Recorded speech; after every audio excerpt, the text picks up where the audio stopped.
പക്ഷേ ഈ സിനിമ മറ്റു മേഖലകളിലൊക്കെ വരുമ്പോൾ ആദ്യം തന്നെ നോക്കും, നിറം മാത്രമല്ല വിഷയം. കറുത്തിരുന്നാൽ പോലും പേരിന്റെ അറ്റത്ത് നായർ എന്നോ അല്ലെങ്കിൽ മറ്റേ പറഞ്ഞിട്ടുണ്ട്. അങ്ങനെയൊക്കെ ചേർത്ത് കൊടുക്കുമ്പോൾ അപ്പം വെളുത്തിരുന്നായിട്ടും കാര്യമില്ല. വെളുത്തിരുന്നാലും ചോദിക്കും അവൻ കൂടുതൽ അധിക പ്രസംഗം സംസാരിക്കുന്നുണ്ടെങ്കിലോ അല്ലെങ്കിൽ അവന്റെ ഒരു ആൾക്കാരുടെ ഇടയിലുള്ള പെരുമാറ്റ രീതികൾ കൊണ്ടോ അവൻ കൂടുതൽ ആൾക്കാരെ ചിരിപ്പിക്കുന്ന കണ്ടാൽ പോലും അപ്പുറത്തിരിക്കുന്ന ഒരു കക്ഷിക്ക് തോന്നും അവന്റെ ജാതി ഏതാണെന്ന് അറിഞ്ഞാൽ കൊള്ളാമെന്നുണ്ട്. ഇത് രണ്ട് തലത്തിലാണ് നമ്മൾ ഇതിനെ കമ്പയർ ചെയ്യുന്നത്.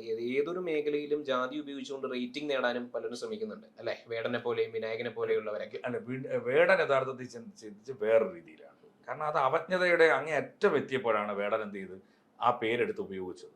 കിരൺദാസ് മുരളി എന്നല്ലേ പുള്ളിയുടെ പേര്. അതെ. അല്ല, ഞാൻ പറയുന്നത് മനഃപൂർവ്വം ഏതൊരു സംഭവ വികാസത്തിനും ജാതിയുടെ തൂണിൽ കെട്ടിയാൽ റേറ്റിംഗ് കിട്ടുമെന്നും അറിയുന്ന ഒരു വിഭാഗം ആളുകളും ഉണ്ട്. അംബേദ്കറൈറ്റ്സ് ആയിട്ട് നടക്കുന്ന ഒരു വിഭാഗം ആളുകളും ഉണ്ട്. അതോടൊപ്പം തന്നെ തങ്ങളുടെ ജാതി എന്തോ മുന്തിയനും ജാതിയാണ്, എന്തോ ആര്യൻ റേസ് ആണെന്ന് കരുതുന്ന മറ്റൊരു വിഭാഗം. അതൊക്കെ 10 പൈസ വിവരമില്ലാത്തതിന്റെ പേര് പറയുന്നില്ലയോ. ഇപ്പം കേരളത്തെ സംബന്ധിച്ച് നോക്കുകയാണെന്നുണ്ടെങ്കിൽ ആദ്യത്തെ നവോത്ഥാനം നടത്തിയതിനകത്ത് അയ്യങ്കാളിയുണ്ട്, ശ്രീനാരായണ ഗുരുദേവനുണ്ട്, ഒപ്പം സഹോദരൻ അയ്യപ്പനുണ്ട്. ഈ 3 പേരും തോറ്റുപോയവരാണ്. നമ്മുടെ കേരള യുക്തിവാദി സംഘത്തിന്റെ നേതാവിന്റെ പേര് പോലും പനമ്പള്ളി ഗോവിന്ദമേനോൻ എന്നായിരുന്നല്ലോ. അതെ. അപ്പൊ ഇതിലൊക്കെ കൂടുതൽ പ്രസക്തി ഉണ്ടോ? അല്ല, അത് വേറെ പ്രശ്നമുണ്ട്. നമ്മൾ ഈ മേനോന്, നായർ അല്ലെങ്കിൽ കുറുപ്പ്, പണിക്കർ എന്നൊക്കെ പറഞ്ഞു തുടങ്ങുമ്പോൾ തന്നെ അതിനൊരു വലിയ ഹൈപ്പ് കിട്ടുന്നുണ്ട് അവർക്ക്. പക്ഷേ നാളെ അത് അപ്പം നമ്മളോടൊപ്പം നിൽക്കുന്നവർ കാണും, നമ്മുടെ സുഹൃത്തുക്കൾ കാണും, വളരെ അടുപ്പമുള്ളവർ കാണും. അപ്പോൾ അവർ ചോദിക്കും അത് അങ്ങനെ ഇട്ടുകൊണ്ട് എന്താണ് ബുദ്ധിമുട്ട്.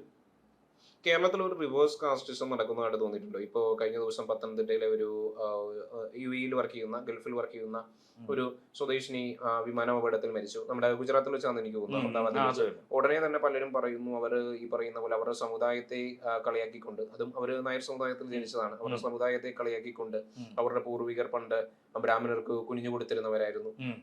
അപ്പോ ചരിത്രമൊക്കെ ഇഷ്ടംപോലെ പറഞ്ഞു കേട്ടിട്ടുണ്ട്. അതൊക്കെ ഈ 19-ാം നൂറ്റാണ്ടിന്റെ അവസാനം വരെയും അതൊക്കെ നടന്നിരുന്ന കാര്യങ്ങളൊക്കെ അങ്ങനെ കളിയാക്കിക്കൊണ്ട് പോസ്റ്റ് ചെയ്യുന്നു. അതിനുശേഷം നമുക്കറിയാം ഈ കൃഷ്ണകുമാറിന്റെ മോളുടെ വിഷയവുമായി ബന്ധപ്പെട്ടുകൊണ്ട്, ദിയ കൃഷ്ണകുമാറിന്റെ മോളുടെ വിഷയവുമായി ബന്ധപ്പെട്ടുകൊണ്ട് അതിലും അവർ ഒരു ജാതി കടത്താൻ നോക്കുന്നു. തങ്ങളെ ജാതീയമായി അധിക്ഷേപിച്ചുവെന്നും തങ്ങൾ എന്തോ തീരദേശത്ത് താമസിക്കുന്നവരായതുകൊണ്ട് ഈ പറഞ്ഞ പോലെ അതിനകത്ത് കൊണ്ട് പറയാം, തീരദേശത്ത് താമസിക്കുന്ന ഒരുമാതിരിപ്പെട്ടവരെല്ലാം ഇച്ചിരി കറുപ്പ് കൂടിയിട്ടുണ്ട്. പക്ഷെ അവരെല്ലാം ക്രിസ്ത്യാനിറ്റിയിലോട്ട് മാറിയിട്ടുണ്ട്. അല്ല, അപ്പൊ അവര് ഇത് ക്രിസ്ത്യാനിറ്റിയിലേക്ക് മാറി. അവർക്കും ഉണ്ട് പ്രശ്നം. അവരുടെ പ്രശ്നം എന്താണ്? താഴോട്ട് വരുമ്പോൾ പട്ടികജാതിക്കാരെ കാണുമ്പോൾ അവർക്കും ഉണ്ട് പ്രശ്നം.